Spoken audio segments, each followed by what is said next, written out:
Welcome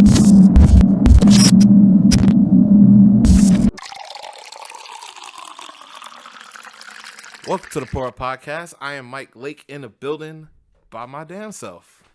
No Steve Cash today. Steve Cash money backs. He had to rest up. He had a wild night of shenanigans, and I'll just leave it at that. Always in the building, homie CP34. What's up, bro? What's up? How you doing? I'm good. Tired like everybody else, I think. Yeah, I mean, I work today, but whatever. Yeah, I don't need a pity party. I need that check. I've actually been off all week.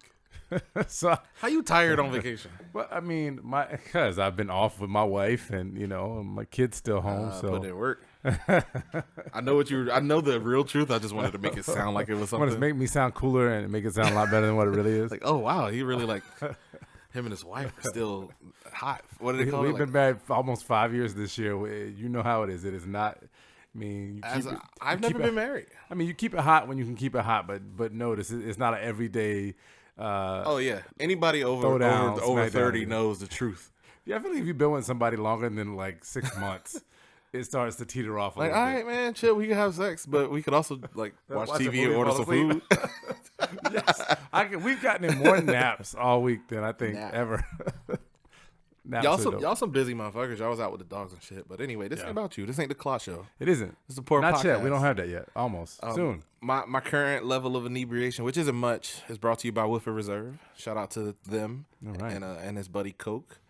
What you over there on? I'm on the Four Roses. Four Roses. Yes. That's the shit you took from me. Did that get captured on film? It did not. It got cut out. What Mike's talking about last week, I actually accidentally gave him my small batch of Four Roses, and I ended up regretted it.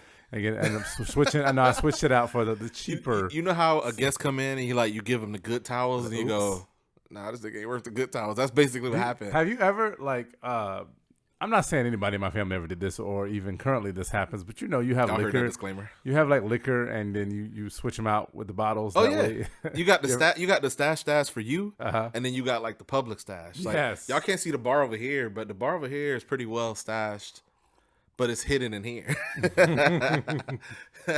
Yes. Shout out to Shit Division Studios. Yo, we got a lot going on. Actually, I'll just run down the line. Okay. Right off the rip, I want to say shout out to Guruspeaks. He put together a panel event. Want to have the tough conversations with a few of his good friends, a few of his supporters, and fellow collaborators. It's called I Can't Breathe, and it's going to be produced by Shit Division Studios, Shit Division Media. Shout out to Claude, shout out to me. And that's going to air. We'll drop. It's going to be live Friday at 8, but the finished product, like the post, like we're giving y'all a little bit of that inside lingo. The post will be on what? We're going to shoot for Monday? It's supposed to be Monday. Y'all get it when y'all get it. Live stream on Saturday. Quarantine rules. Yeah. Even though we off of quarantine. We off quarantine, sort of. What else we got going on? I think we decided to open back up the studios. As you can see, we're here. But I feel like we're in each other's social bubble. On.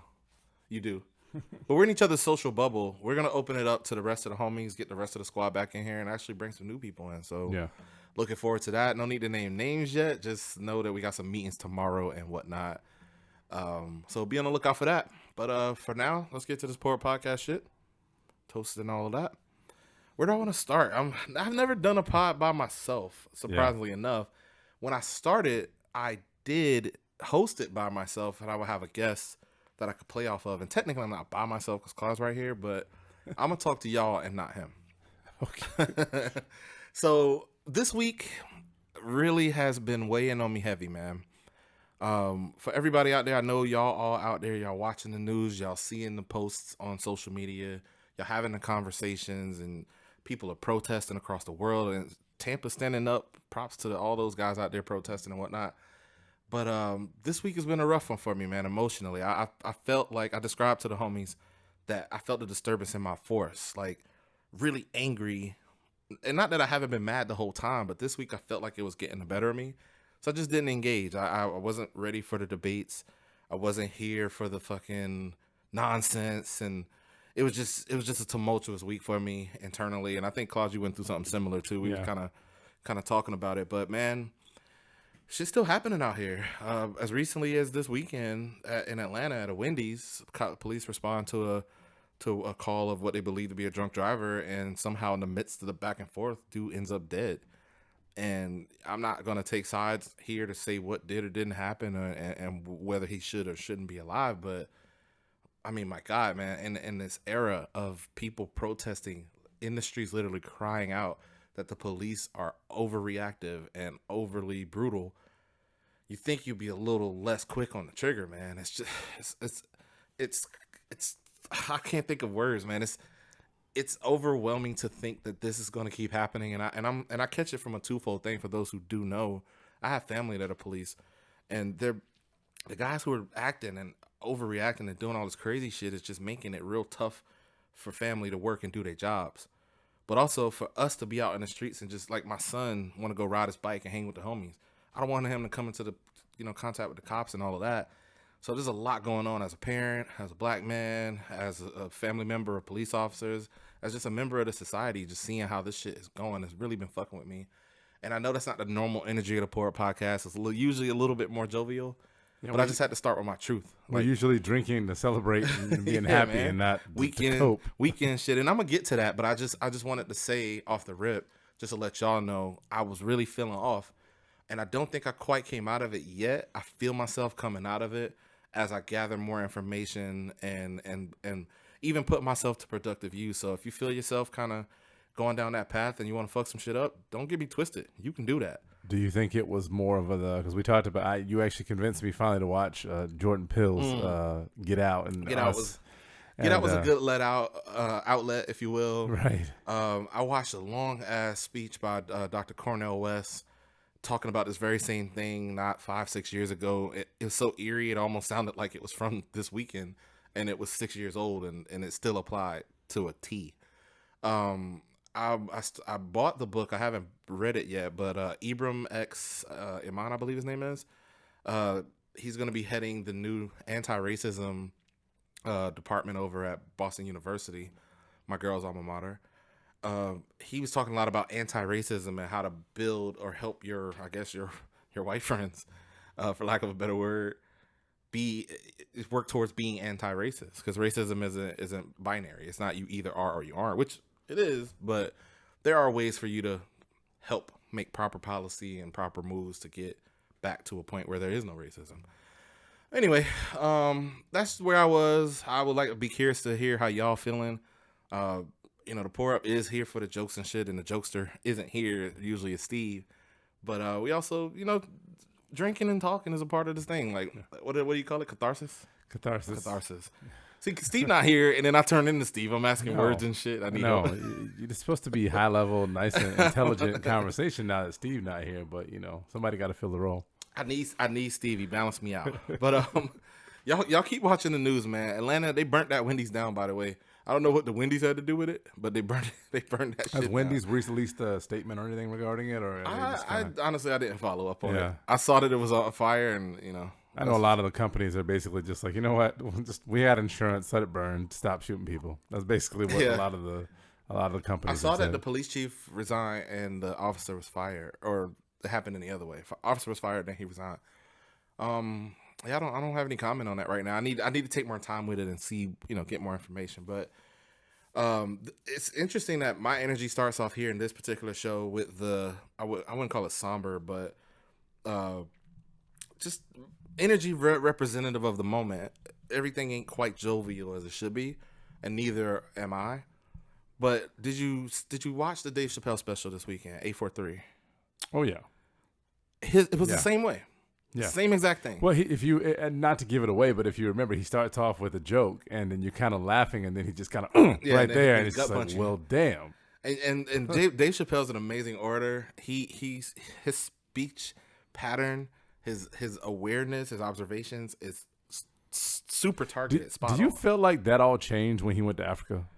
Whatever happened, he was enlightened in Africa. But to tell you the truth, watch some of his old comedy. It was always there. Yeah. He sees the world differently. I feel like person. When I was watching Rick James, excuse me, Chappelle show. The Chappelle show. It was Rick James, bitch, and he had the Prince dancing in the platform or playing basketball on the platforms. And it was more. It was definitely more of a silly comedy and with some undertones. But now he's directly.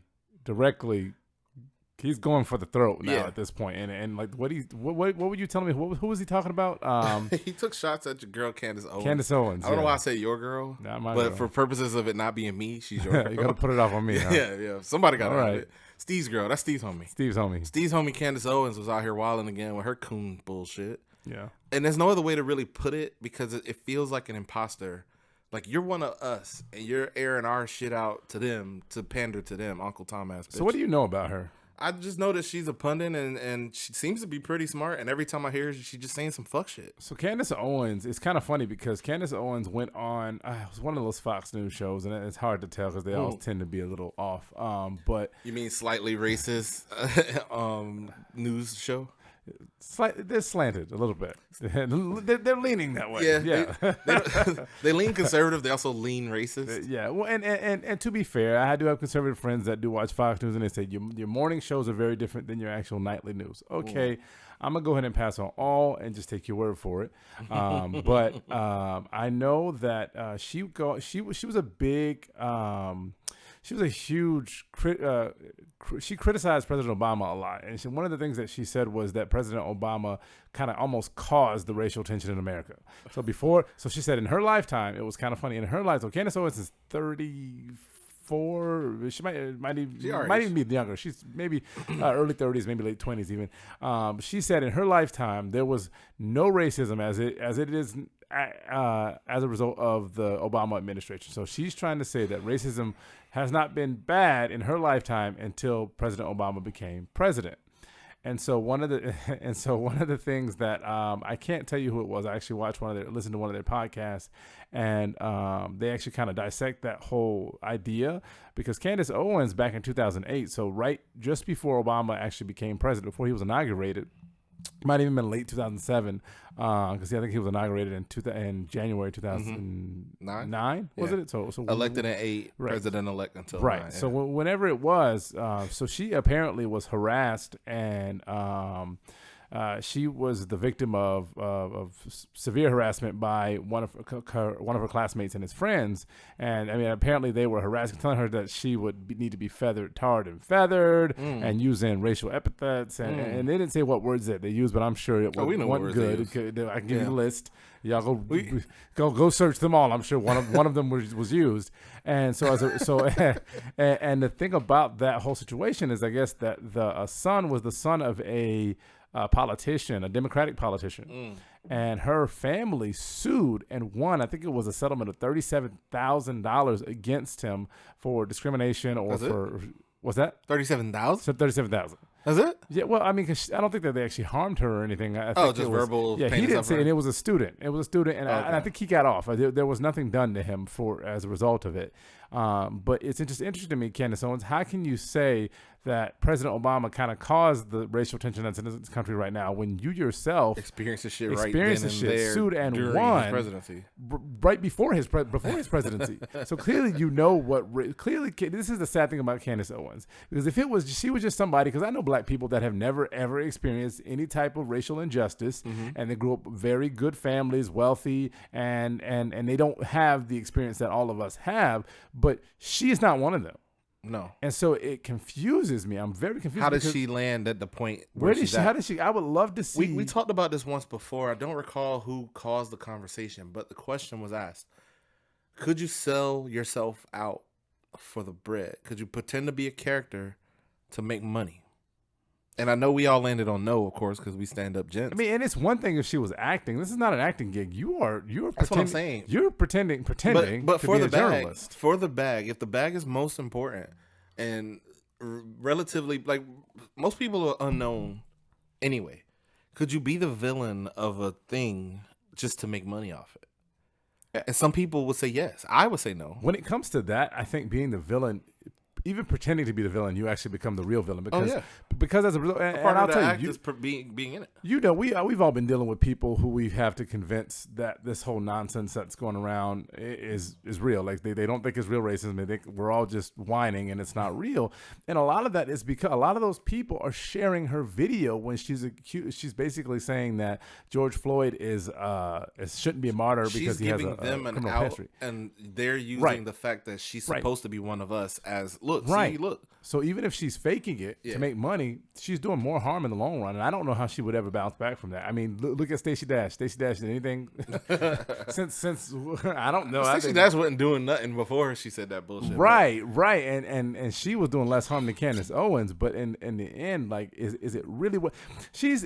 What did Dave say? She's the most articulate idiot ever. So we know she's articulate, and we know that she could do a damn good job of explaining to you why she's such a fucking idiot. Like, right. So Chappelle was not pulling punches on that. No punches at all. And she actually came out and said that, oh, it was funny. You know, he's a comedian, blah, blah, blah, she blah. tried to play it off on the entertaining part. Right. No, Dave this was wasn't a being comedy. dead I mean, it serious. was a comedy special, but it wasn't a comedy special. No, Dave was being legit. Yeah, He you was being know when spot you on. go home. Right. So let me ask you this. Let me twist it off of race. Because Okay. the question we asked was about race. What if it wasn't as severe as race? Could you be like you're kind of an asshole anyway. Yeah. But could you be the ultimate asshole? I mean, what do you mean though? I'm an asshole, but that's it's my character. I don't know. I have a low tolerance for bullshit, and I smell it and it stinks. No. I'm saying play it so. up to level 10, like cartoon character villain level asshole. So you mean like money? If you being an asshole on this show will make you money, could you play it up? So you talking about like, so if you remember that show Survivor back in the day, there was the one, the Survivor one. There was the one guy, the gay guy that walked around naked. He was the villain. Yeah. And it turned out that he's not really that much of an asshole. Something like that. Yeah. Yes. Could you do it? I mean, yeah. I mean, because I'm just being an asshole. I mean, at that point, who am I doing harm to other than maybe making my personality come off as bad? More, you know? I don't think I could, because I have a need to have people like me. So for me, if I ended up being the bad guy, so you have to be the hero. I feel like I would have to be the hero, but don't get me twisted. I'm not against telling people when they fucking wrong. Mm-hmm. But in the case where it was like if I was gonna go into WWE and they were like, "Hey man, you got a choice. You want to be the good guy or the bad guy?" Right. I would choose the good guy. Well, I've given you the scenario before. It was my choice. What did I tell you? We're the Best Man movie, and you're Tay Diggs, and I'm Terrence Howard. Wait, but didn't Tay smash old boy's girl? Well, yeah, but he's still the hero. He's the one that got down, cried, and he begged her. And what did Terrence Howard was by the end of the movie was being just awful. Is Terrence Howard ever not the bad guy? Yeah. See, he was Rhodes for a little bit on Marvel, and but he became an MCU asshole by not coming for the same movie. Yeah, and then you talking about Empire. And wait, this ain't our show. This ain't Elite Nerds. Big Mama's House. He was the bad guy. Yeah, you're right. He was the bad guy in Idlewild. Hustle and Flow. Hustle and Flow. Still also kind of a dick. A little skeevy. Yeah.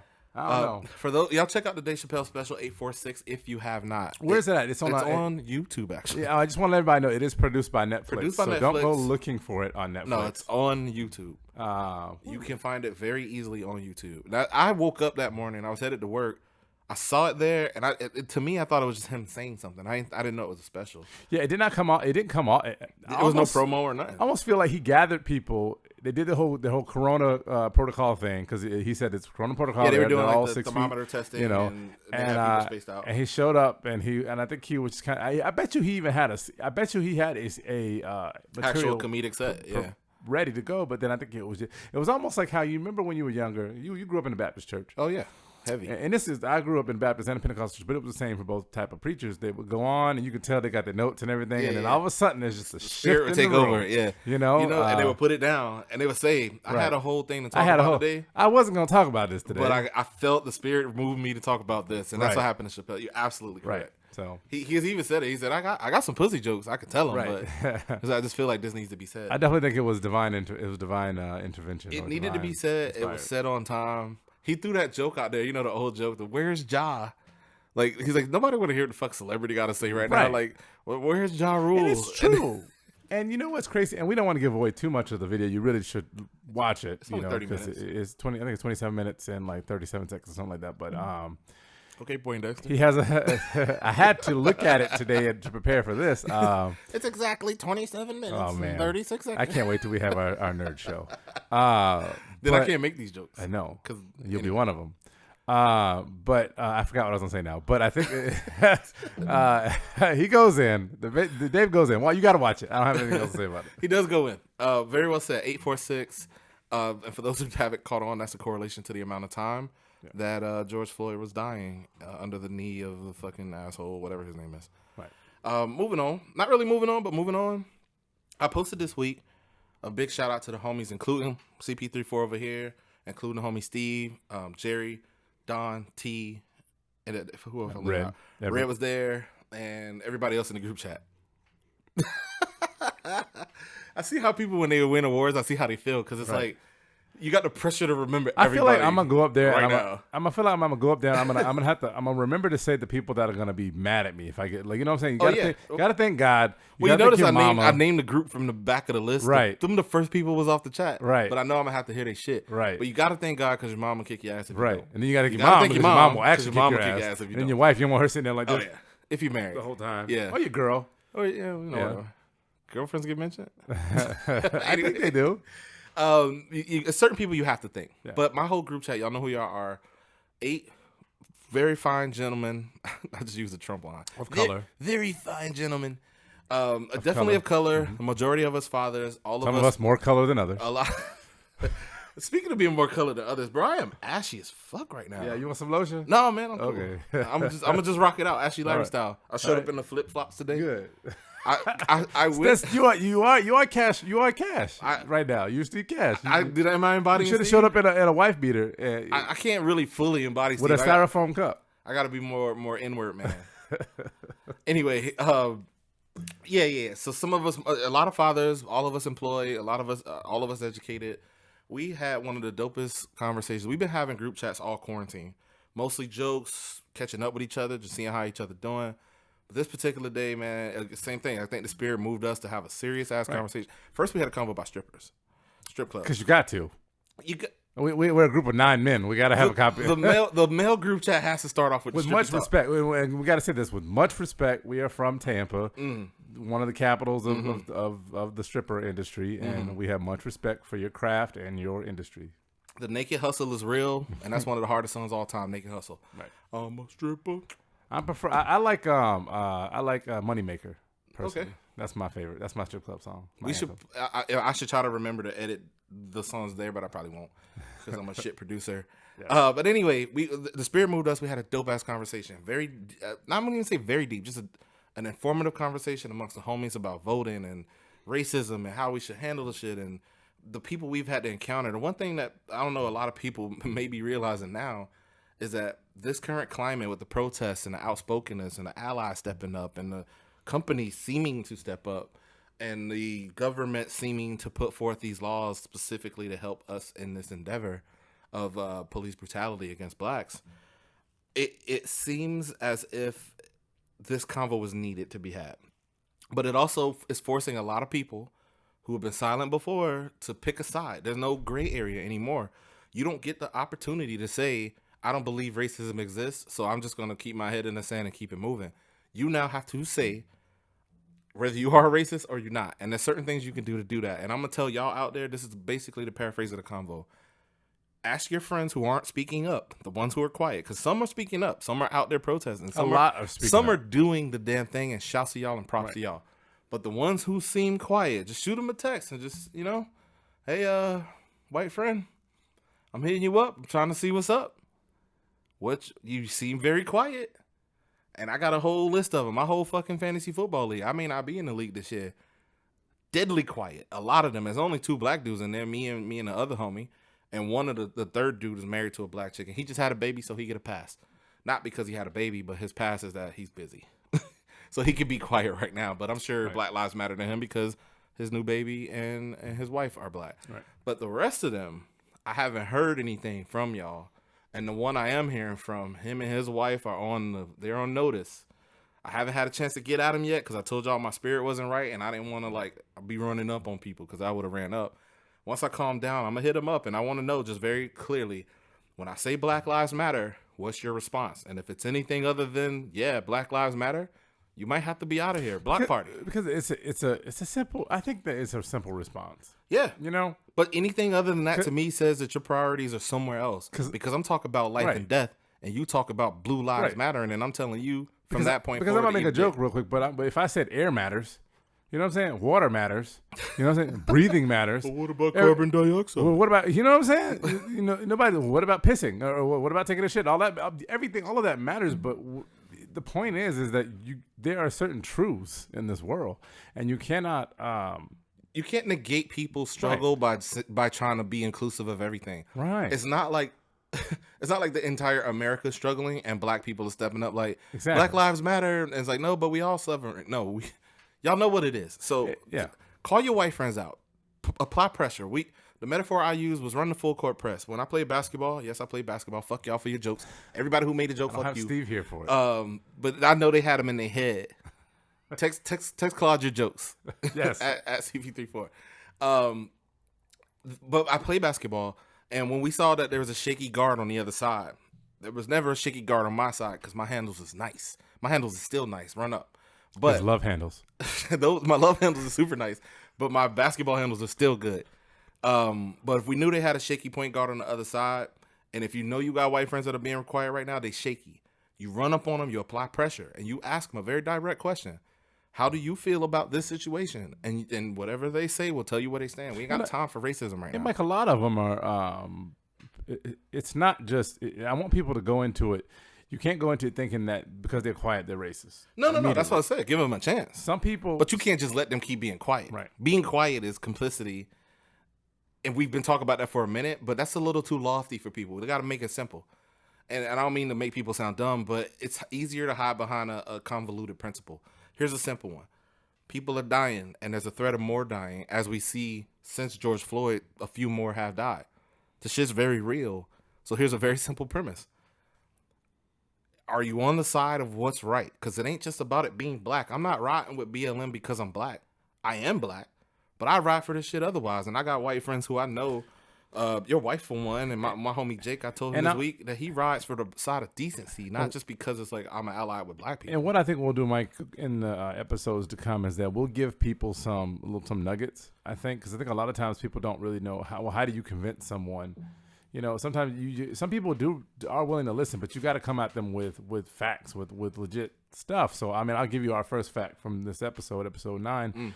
You know, one of the rebuts that you see a lot is, well, you know, black people are killed by cops, but so are white people. More white people are killed by cops. So just to give you a factoid on that, this country consists of about 300, I want to say close to 350 million people. Of that, I think around 270 million are, don't correct my math, please. It's about 80% or more. Right. White. So it's about 278 million people are white. About 42 million are black. So think about it. So for every 1 million people in this country, 12 white people are killed by cops. For every 1 million people in this country, 30 black people are killed by cops. So that's more than double. So just take that nugget and run with it. More than double. It's not a trick of mass media, social media. We're not just sharing it because it's happening to us. And I would even be curious to do a little more research to see how many of those were unarmed or not actually a threat. And I bet the number's even higher. Right. But let's move on from this. The point is, check your quiet friends, whoever they may be. See where they stand. And if they ain't on your side, you ain't got to convince them. Just let them know that, you know, what's happening is hurting me. And the fact that you're arguing counter to that, I have to excommunicate you from my space. So get the fuck out of here. This month, is it this month or this week? Whatever, it's Pride Week. Pride Month. I think it's Pride Month. I'm proud of my Pride They get a month folks. like we get a month, I guess. Shout out to them. I stand with Pride as a Pride ally, as a LGBTQ plus ally. Right. And one of the more interesting things that happened. So I've been seeing some of your favorite artists been posting stuff. A lot of the Brat came out after all these years. The Brat came out as gay? The Brat came out. Are you surprised? I am not surprised. I don't think anyone's surprised. Not even a little bit. I think when she said it, the people was like, yo. They were like, you ain't come out yet? I thought shit. I thought you was already. I thought you came out in 93, 96. Anyway, the Brat, good for her, though. The Brat came out, much love to the Brat. and even since she came out, she's did an interview or replied to something, and she was saying, "I wish I had came out a long time ago." This is one of the things I feel very strong about. I want people to be themselves, whether it be you're gay or not, straight or not, or whatever you may be. Be a nerd, be a weirdo, be whatever the fuck you want to be. Just be comfortable. Hang with me and be comfortable. I'm a fucking weirdo. I'm all of the above, except I'm not actually gay. But the point of it is, when gay people finally come out and it's okay, it should just be okay for them to be themselves. And it makes me happy to see people. So we already know there's a stigma in hip hop for gay men. Do you think is there a stigma for Gay women? Gay women? Almost no. I would say highly no. Okay. I've known one of the first studs I knew. This chick named Pooh Bear was trying to bag my chick back in the day. Shout out to Pooh Bear. And she could ball. She actually could play. She could play basketball pretty good. She used to run around the neighborhood bagging chicks. She was cool. Nobody ever said nothing to her. I think it's harder to be a gay male in hip hop than a gay woman. But who am I to quantify somebody's struggle? You know what I mean? Yeah, I'm not in it, so I don't know. Maybe women struggle hard with that shit. Right, I'm happy for the brat. I truly am happy for her. I'm happy for anyone who comes out and they see it's cool, it's okay. Like I want it to be that comfortable for everybody to just do it. I think a lot of, I've had this conversation on this podcast before, and I think a lot of men in general, straight men in general, not just black straight men or men in the hip hop industry or the hip hop world. I think a lot of men have this this arrogance about themselves where they think, whoa, that's a big storm. We in Florida, y'all. That was thunder. But I think a lot of men in general are they have this idea that, just because a person is gay or a man is gay, that they also after them. Mm-hmm. You know what I'm saying? If a woman don't want you, a damn man don't want you either. Just know that. Nigga, you're ugly. You're ugly to everybody. Nobody wants your fat ass. Right. Nobody wants your ugly fat ass. Get the fuck out of here. Male or female. And that's some of y'all men and women want. You just gotta fucking deal with it. But at the end of the day, that ain't just because you're homosexual don't mean that you are a sexual deviant. I think that's a problem. That's a problem. Running around trying to stick your dick in people. That's a problem with Christianity. Is the same way. But we can get into it. I learned that a long ass time ago. My first girlfriend's cousin was gay, and he was also her best friend, cousin / best friend. So he was always around. Cool dude. Put me onto a lot of information. That wasn't the point of what I was gonna do. Since Steve ain't here, I'm gonna do it. You ever been pursued by a gay dude? Have I ever been pursued by a gay dude? I don't. You heard him repeat the whole question, trying to stall. Have I? This ain't politics. I don't know. I think that I think openly, like to you. All of the gay friends that I have or I've ever had are very respectful, and just like every female that I know is very respectful. They know that I'm not attached. I'm not single, and I'm not gay. So you know what I'm saying. So it's kind of like they're not. That's the idea. The idea that a gay man is going to go after you no matter what is absurd, because that's just not how a straight woman ain't gonna go after you no matter what. Some will, but that's. What is the company you're keeping? And, it's not necessarily the fact that they're gay. It's what is the company that you're keeping, One of the more surprising facts that gay people have told me is exactly that. I even after I learned about the gay community in high school, like I went to a performing arts school. I went to Blake. They was around openly talking about it and shit. You know what I mean? Like it was very normal to us, but that's not everybody's thing. And that's our generation. Think about the one before us. With that being said, it's always interesting to me because I know I'm a man and I know how men think. Like, we think with our dicks a lot of the time. Right. And it's very interesting to me that two men, both gay, both attracted to each other, don't just jump off because there's no woman in the middle holding it back or some shit. Like, to me, I always just thought two gay dudes would be like, huh?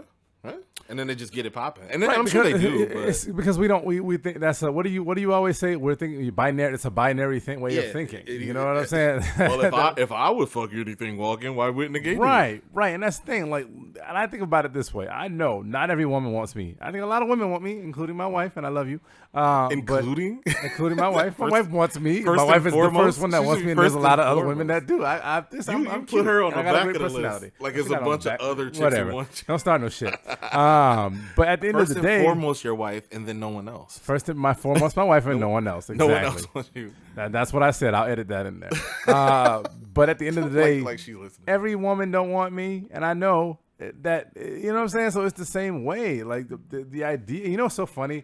This is so elite nerds. This conversation we're having right now, but there was an old show back in the day. Had I think his name was James Uncle Phil from Fresh Prince. And the guy from Joanna Man, and it was an old show called I think it was called Good Behavior or something like that. And it's on Netflix. That's random, but it is on Netflix.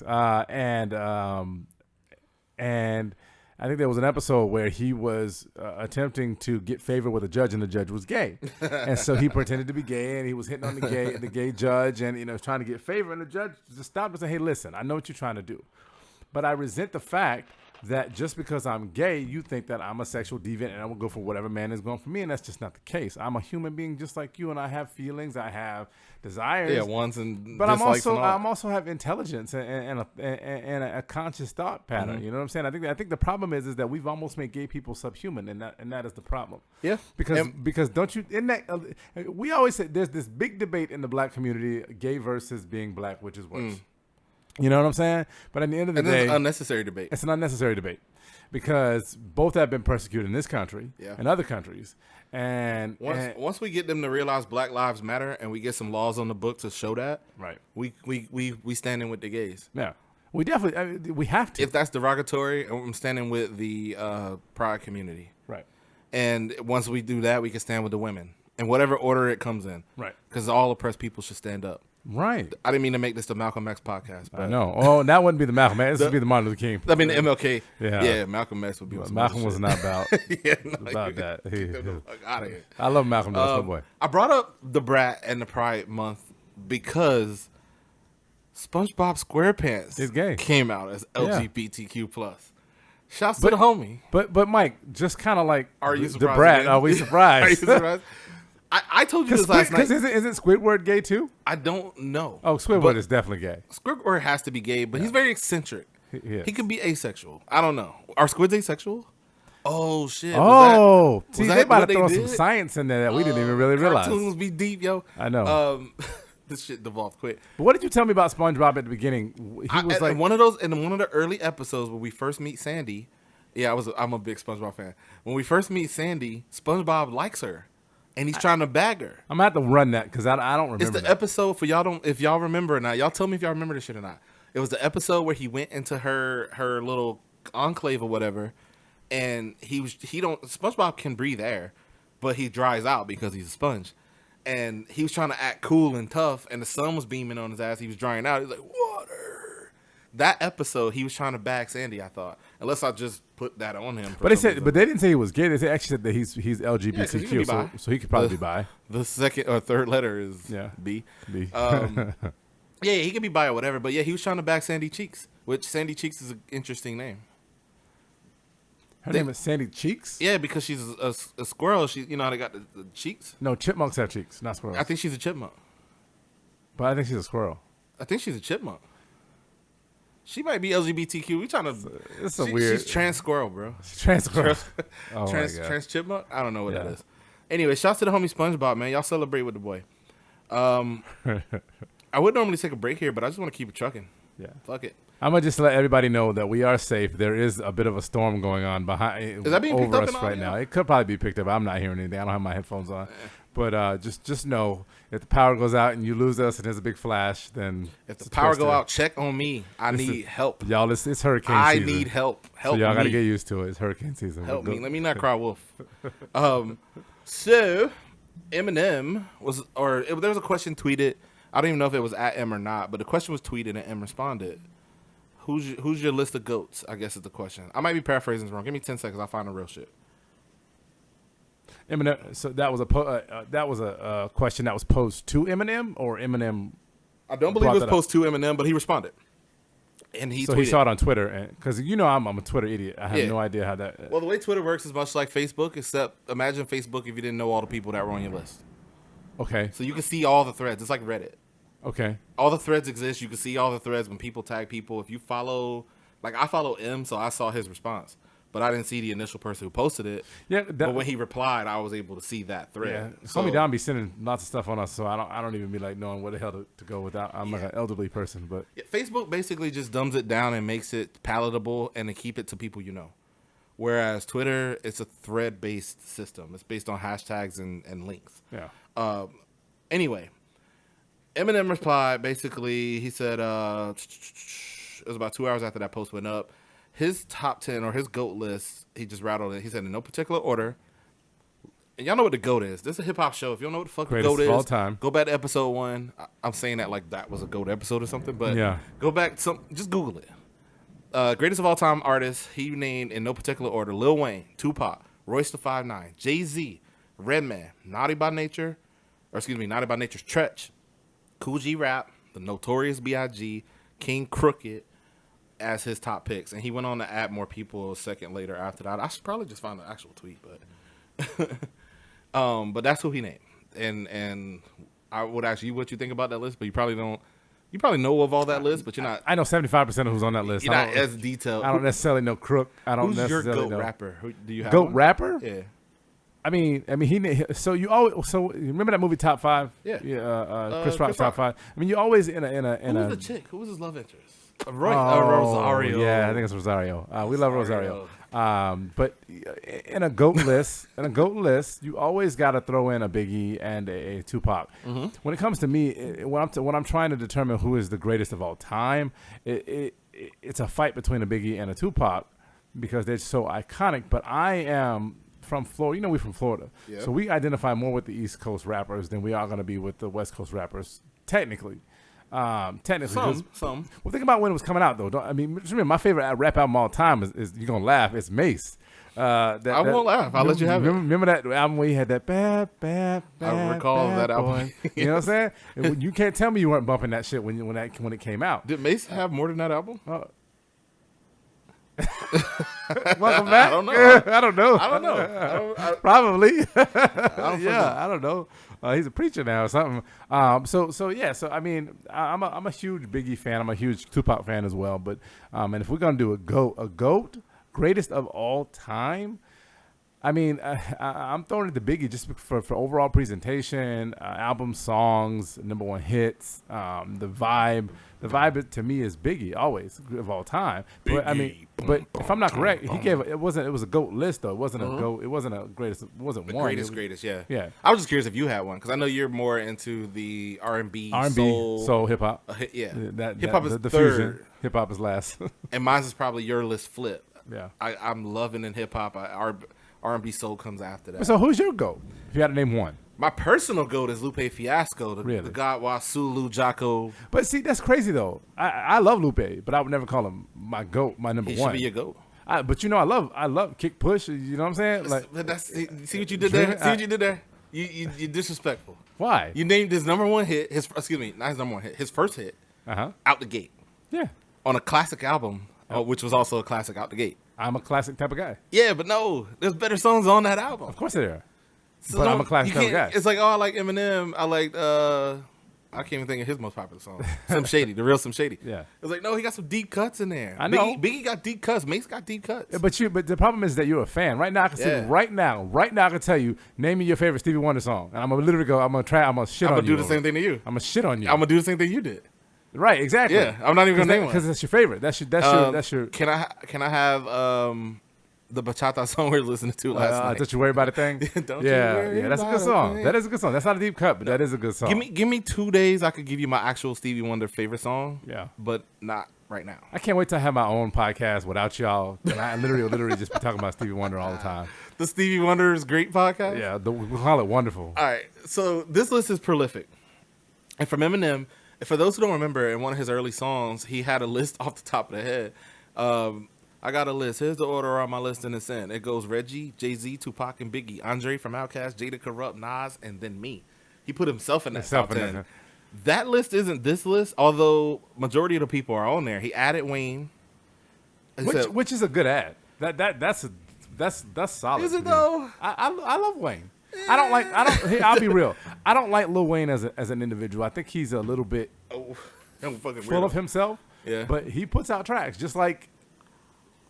I mean, I like Drake. Man, don't get me started on Wayne. This podcast is very familiar with my history with Wayne and what he does. He is one of the greatest. I agree he is one of the greatest. He's probably 10th on this list. Okay. In my opinion. He said in no particular order, but he did say Wayne first. But if I had to put it in order, Wayne would be last on this list for me. Okay. Because his pen is nice. He raps off the top of his head and it's cool. Can I ask? Wait, let me say this though. I think if he actually wrote his lyrics or went over them more than just like in the moment in the booth, he could have still been on the level of a Jay-Z or above. But it got watered down. I think of the artists who do the I don't write thing, he's the worst of the three. Can I ask an off the cuff question real quick? You know who the three are though. What's it again? The I don't write, I rap off the top of the head. It's Biggie, Jay-Z, and him. And him. Yeah. There may be a few more, but like Black a lot Thought, more. that are on that level. There There are not a lot more. You gonna add Dickie in that conversation? Dickie writes his shit. He does write shit. Off the top of the head, Wayne is the worst of the people who do it, and he could be a lot better. He should have written his shit down. I think Wayne was on par to be Jay-Z. You gotta understand, when Wayne came out, that was our time. I mean, what shit? We talking about late '90s, early '90s to. No, you're right. Late '90s, '96ish was his first shit. Lights Out, like college. So it was Wayne was there. He was there, and he wasn't impressive as he isn't as impressive. Do you want an impressive rap song, or do you rap song that you vibe with? I want both. Okay, that's why you a Lupe Fiasco. And Jay-Z does it better. Yeah, of course. Like Wayne be on that rapping off the top of the head. Oops, I mean the head to top, and he'll just say some crazy shit and be like, "Yeah, that's cool." But Jay-Z give you like Jay-Z shit. So my off the cuff question, real quick, is how come? I've heard you give a list. I've always heard Honest T gives a list. Steve Cash gives a list. Guru gives a list. Donnie with the locks gives a list. I can name all our guests. Cam will give a list. Cam will post shit on his Instagram and Facebook, a list of greatest all-time rappers. Why y'all always do Ludacris dirt? Why is Luda not on the list? He gets left off a lot of people's lists. Luda gets left off a lot of lists. If you ask, so here's the weird part about Luda. I love Ludacris. I love Ludacris. I love his style. I can quote them in every song he ever Ludacris. wrote, up to like his eighth album. What did I say? I mentioned Moneymaker once in this yeah. When you said it, I kind of went Moneymaker. Yeah. If you watch it back I was like, Money, and I was like, Luda. I love Luda, and Luda does work, but Luda gets the same disrespect that everybody with Missy gets, who does what he does. He's so animated and he's so out there that people forget that he really is a bona fide lyricist. And I say forget lightly because I know most people know, but he don't top a lot of people on these lists. The people on this list, Luda don't compete with. But you know me when it comes to rap. I have certain criteria. I want to vibe with it. I want to feel honest. To me, if I don't shake my ass regularly, but if I can't secretly shake my ass while I'm driving, I don't necessarily feel. That's why I'm not really a big fan of this emo rap that's out now that everybody likes. The little somebodies and the fucking all the thing that my white 14-year-old son and your 14-year-old son love that shit. 15. He gonna drive soon. Yeah. Scary. Very. But yeah, why I can't feel it because I don't want to feel my emotions when I'm listening to a rap song, except for Drake. Well, here's the thing. Luda is very animated. Missy gets left off a lot, except she's just so far ahead of a lot of the female rappers. People remember to list her. But if you had to go like Missy v. MC Lyte, you might forget Missy too. Love MC Lyte. Busta gets left off a lot of those lists. Longevity, lyrics, strength, influence in the game. Busta's been around forever. Busta gets left off a lot of lists. Yeah. When you're that animated, people don't fuck with you. Busta, a lot of people want to bust him down. I mean, but here's the thing: you can leave a lot of rappers off the list. So what do I always do? I always go, how come nobody don't want to bring up Will Smith? Julio. Same reason. You know what I'm saying? Super Like it's the same. Well, it's because they're a. I don't want to use the word niche, but they're almost like a niche rapper. They are niche, yes. You know what I'm saying? They're niche rapper, but it's so funny to me because back then it was like, well, if a white person is bumping your rap album, it's kind of not cool because Will Smith he did Summertime, he did Parents Don't Understand. That was it was almost like bubblegum rap. Well, up into the 2000s, rap was counterculture, right? And around the 2000s, it started to be party culture. And it was okay to let everybody else in on that, especially when it's making money. Right. That transition, everybody we named before it, Will, Busta, Luda. Luda was right in it, but it's tough. I don't have any disrespect for Luda. I love Luda. I have the utmost respect for Luda. I'd name him in my top 10 Southern lyricists, but all-time lyricists, he'll get left off the 10 because he's in more of the 11 to 20. I'm weird, and maybe it's because I'm light-skinned, but I'm always have Luda, and I'm always have LL Cool J. But who you taking out? Yeah. Who I'm taking out of my 10? I'm not giving you my 10 because I'm not going to have you dissect it here. I don't want your 10. Of the 10 that M gave, who would you take out to put them in? Oh, I mean the people I don't know. Yeah. Well, see, lyrically speaking, no, that's not possible because Wayne, Tupac, excuse me, Tupac, Biggie, and Cool G rap off the rip. Tretch from Naughty by Nature. Then you got Royce the 5'9", King Crooked. You probably don't. But he's know talking about lyricists. He's not talking Yeah. about rappers.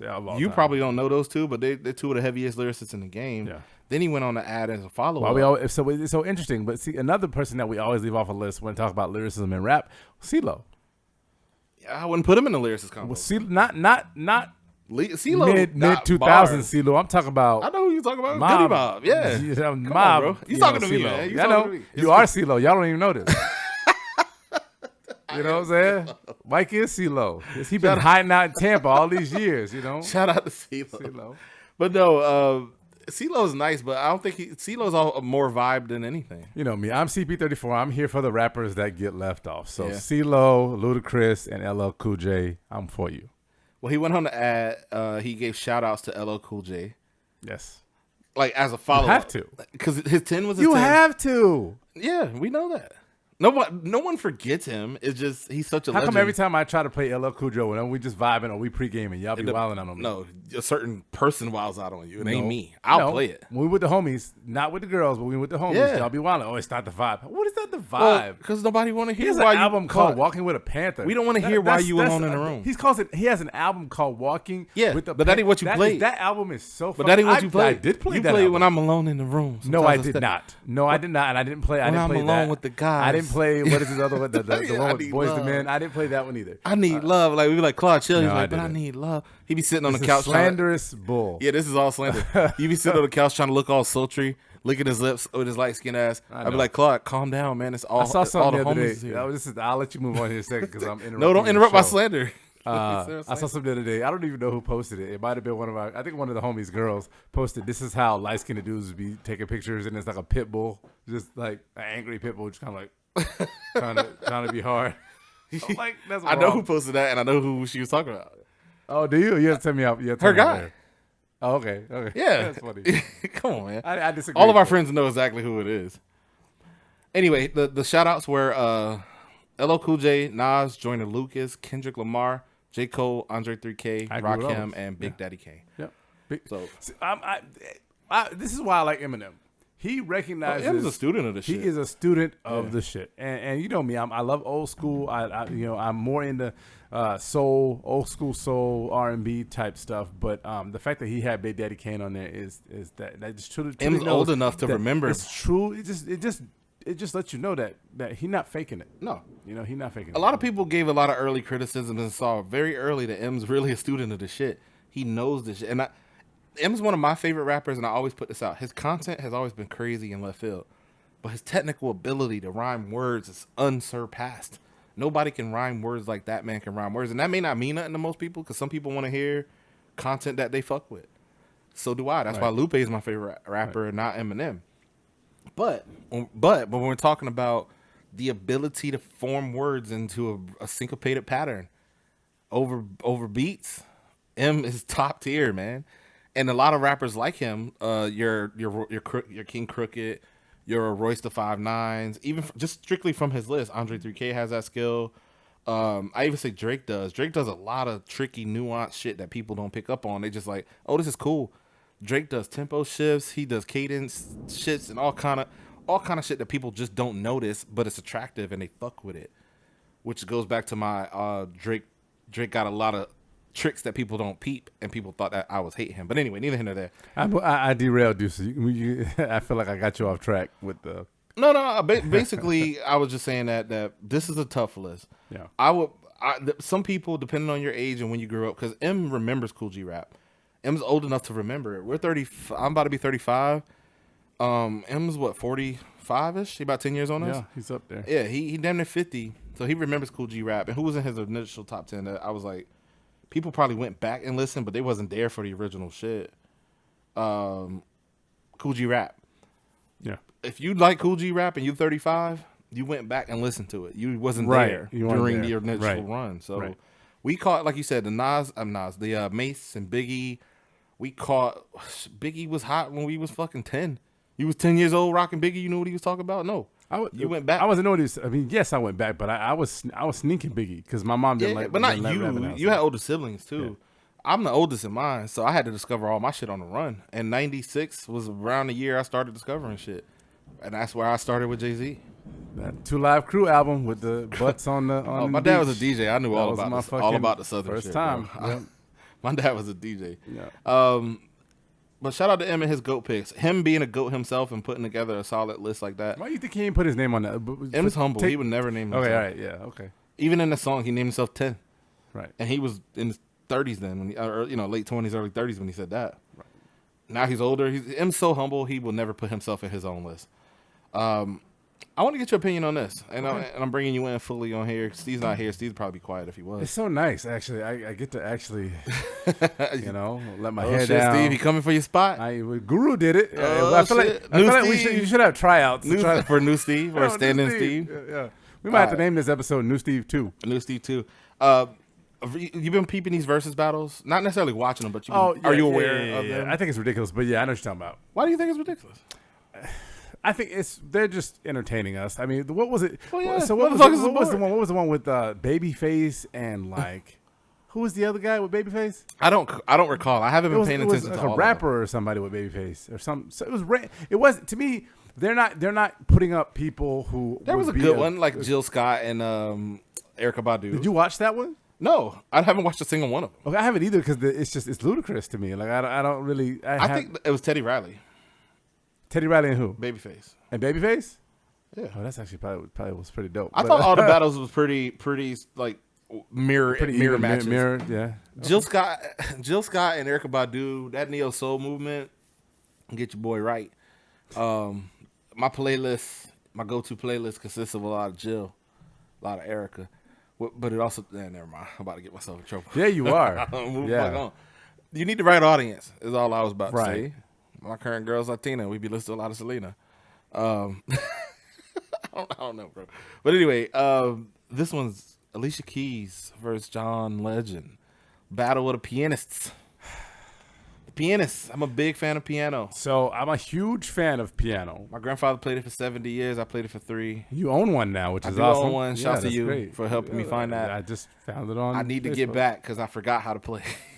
So I'll tell you about that though. So I am not a huge. Don't burn me at the stake. Oh shit! You about to do something crazy? No, I'm no not. matter which name you say, it's crazy. No, I'm not. I'm not a huge John Legend fan, but not because he's not a talented individual. And you know my preference for female singers. Okay.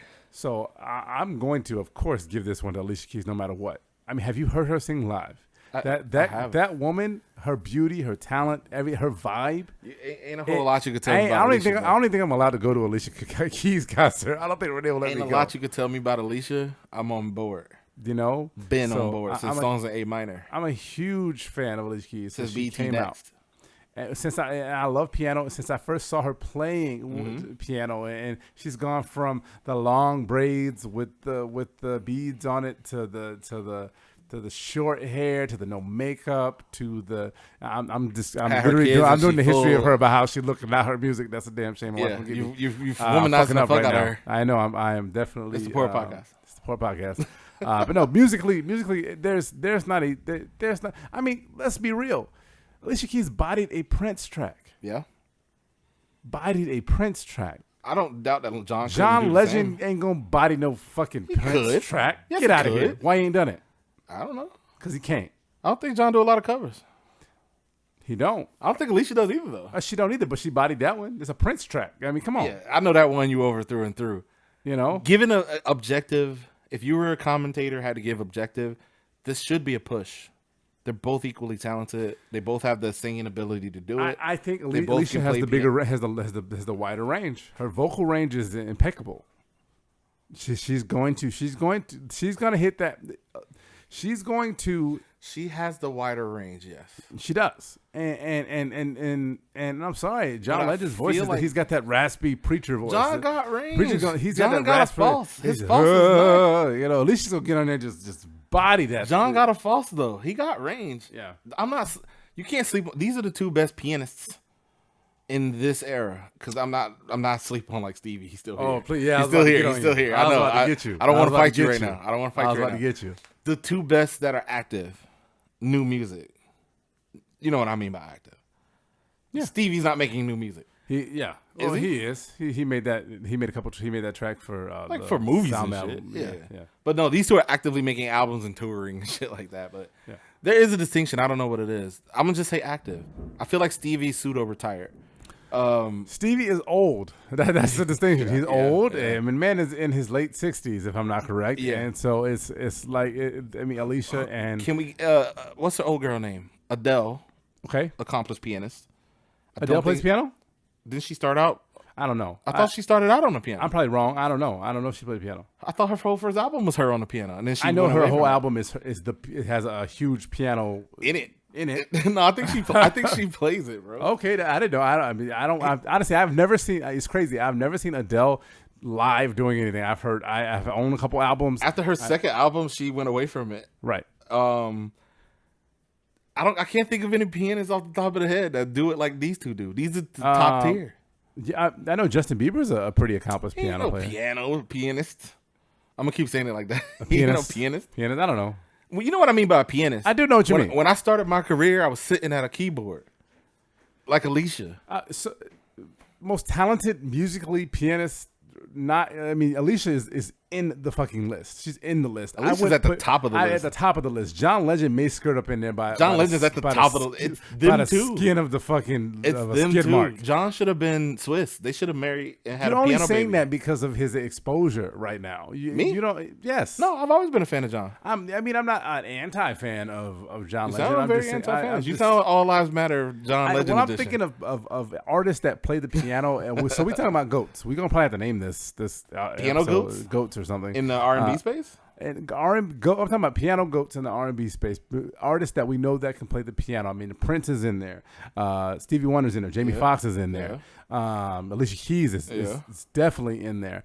John Legend can play the piano. He can sing. Bro, you're sick if John's not in there. John might be able to top everybody but Stevie and you know Alicia. what? Now, you know what's crazy? I was not interested in these damn battles at all until Now you this gonna watch it? episode. Now you're gonna watch Now it? I'm going to watch it. I'm standing up on y'all. You're standing up on him? Was my stool getting too uncomfortable? My ass was hurting. I don't have my cheek structure ain't the same as it used to be. I used to have a lot more cushion. It used to be tighter than it was. Yeah, man. When you ain't doing squats and shit, it's different. Man. You ain't running suicides for no reason in practice. Oh my god. Yeah, bro. I think you're kind of crazy on this one. And singing aside, John Legend is an accomplished pianist, bro. Okay. Easy money. But I don't know, is he going to beat Alicia? And I don't want you to get confused that that's what I'm saying. Not to get somber. Jay Farrow had an encounter with the LAPD. The SWAT team showed up. Wait, everybody knows who Jay Farrow is. Jay Farrow from SNL. Formerly from SNL. Formerly, he's an SNL alum. Amazing. He's the black guy that does all the voices. Yeah, he does the Eddie impression. Check him out. Jay-Z and Jay-Z, Denzel. Yeah. I didn't realize he fully left, but yeah, he had an issue with the cop. With the SWAT team basically showed up and it was described as took him down to arrest him and a knee was placed on his throat, George Floyd style, and yeah, man, that happened. I mean, I don't care more because he's a celebrity. He's still a black person, and no one deserves a knee on their throat. People way too much to put we're not talking about a baby here. We're talking about an adult putting a knee on your throat, and it all turned out to be mistaken identity. Right, and that's but we talked about this. You know what I'm saying? Remember I talked to you about this? I said this whole fits the description end of policing in this country has to be altered. I'm not, at the end of the day, I'll go back and I'll say it 100 times. You can debate me on it all you want to. You can comment. You can hate on me. You can send me hate mail all you want to. In this country, I don't think this country has a policing problem. I think this country has an accountability problem for the police. Because if they were held accountable, then the shit wouldn't happen. Exactly. If the cops knew that their actions were going to be held accountable. Well, since George Floyd, that's what's been happening. That is what has been happening. But as we see, that still ain't preventing deaths. It still ain't preventing situations like this. Well, because at the end of the day, they don't necessarily think they're doing anything wrong. Yeah, I don't want to sweep it with a blanket thing like that because one of the things I always hold to, my brother's a cop, man, and I watched him be a police officer. And my brother don't have an ego in the streets. He trying to help people where he can, and he arrests people where they need to be arrested. Shout out to Officer Lake. And he don't, like, that's the thing. In the hiring process, you need to find people like that because having an ego leads to shit like this. What did we say though? I was just kind of jokingly. We've all watched Watchmen. I'm not giving anything away. The HBO series. I mean, if you get it spoiled by now, I mean, geez. I don't. Come been on, off for like a come year. on. I feel like Game of Thrones, all that. Y'all could have watched that by now. Spoiler limit is 48 hours. It's been Right. a year. Right, it's in a year. Go watch it. But Watchmen has this character, Looking Glass. Yeah. And man, this storm is getting intense out Yeah, there. it's heavy out here. Y'all might have to fucking chill for a while. So they have this character, Looking Glass, and he has this ability. Apparently, his mask is reflective. You look into his mask, it almost get like a Rorschach test type thing. But the images that they show in the background are racially motivated, and the test is basically determine if you have racial bias or your likelihood to have racial bias or whatever it is. And he was using it as an investigative technique, but there has to be a version of this as an as a hiring process. Come on, there has to be, because you can see when people are like, if you put a camera on my eyes and you got me hooked up to the version of a polygraph, you ask me certain questions, you'll be able to see where I'm stimulated. You'll be able to see where I'm disinterested. And if I show a Confederate flag and you show interest or arousal or happiness, excitedness or something, there has to be more questions asked there. Hey, we showed you a picture of a Confederate flag. Maybe show a picture of somebody hanging. Maybe show a picture. There's ways to be, but if you could do it in a polygraph, if you can do it for a psychological test, you could do it based on race. And I feel like that. And race is our biggest issue in this country. That because the big thing we're getting from people who are not necessarily allies or not necessarily racist, but not necessarily allies either, is that they're saying not all cops are bad. Well, let's protect the cops that aren't bad. Yeah. Let's weed them out. Let's weed out the people who are bad. Any cops I've talked to since this has happened is on the side of what's right and not just on the Blue Lives Matter bullshit. Right. And that's the basically we come with sweeping reform that addresses the direct issues that we have. If there's an issue of race, which it seems to be, then we need to address that in a very direct way across the country. So we got away from what you were talking about, Jay Farrell. Oh yeah, but so I didn't want to dig too deep on the Jay Farrell, and I put it at the end for a very specific reason. He's a celebrity, but taking a celebrity aside, I'm not more mad because he's a celebrity. I'm more mad that it happened again. So do you know what's interesting? Within the same time frame as the other one, though. What's interesting, Mike? Jay Farrell had a show got canceled actually last year. I think I think it was on Showtime, called White Famous. Yeah, so I didn't watch it, but I saw previews for it. The irony. That's probably why I got. But canceled. the irony, though, the irony of it is the premise is that he's a comedian / actor who. Kind of famous, but not famous. Kind of the idea of being black famous. You famous in black circles, kind of almost like the Tyler Perry effect. Yeah, it was like when Kev had to make that. Every black comedian has to make that transition. Right. Even some actors, not even just comedians, but actors in general. Because it's all where you start, and then you grow from there. And the idea with him. God. The Lord is mad right now. But let's wrap this shit up. Yeah, we will wrap it up though. So big up to Jay Farrell. I'm sorry that he had to go through that. Yeah, very sorry. Glad he's okay. But please think about it this way: if someone as rich and famous as a Jay Farrell with a platform, in LA, in LA, can still go through it, just think about us regular Joes. Y'all really think we making this shit up? People. Appreciate you standing in for the Poor Podcast, minus Steve edition. I love my brother. Shout out to Steve Cash. Claude, thank you for sitting in with me. Yes, of course. I do want to say before I go, remember the I Can't Breathe panel was produced by Shift Division Media. It was over here. We lost it.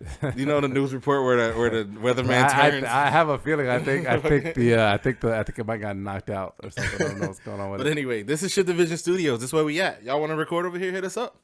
We got a couple meetings tomorrow. And the I Can't Breathe panel is next Saturday. Tune in live and then watch the post. Because we'll have some additional features added in the post. I'm not going to tell you what it is, but it should be some interesting to help continue to make that point. Y'all keep having the conversations out there. Keep sharing the drinks. The Poor Podcast. We